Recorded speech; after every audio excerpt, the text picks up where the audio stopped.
Oras na para sa maiinit na balita. Sitwasyon sa ilang bus terminal at paliparan 4 na araw bago magpasko, tutukan live.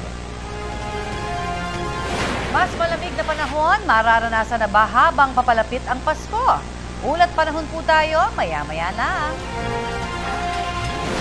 6 sugatan matapos banggain ng SUV ang 5 sasakyan sa Quezon City. Driver aminadong nakainom. Lalaki sa Cebu sinunog ang sariling bahay matapos daw hindi masarapan sa ulam.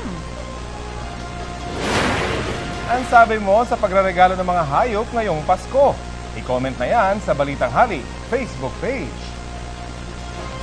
At trending, ang regalong natanggap ng estudyante sa Sarangani na araw-araw naglalakad pa uwi.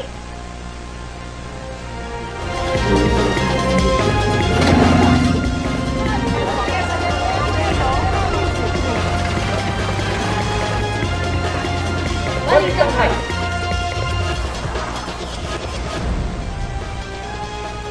Nakatutok po ang buong puwersa ng GMA Integrated News sa mga pinakasariwang balita at impormasyon habang papalapit ang Pasko.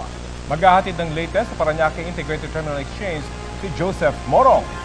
May update din po tayo mula kay Oscar Oida sa Manila North Port.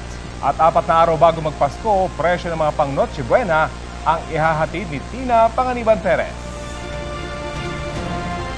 Unahin na po natin ang sitwasyon sa PITX ngayong bisperas ng Long Christmas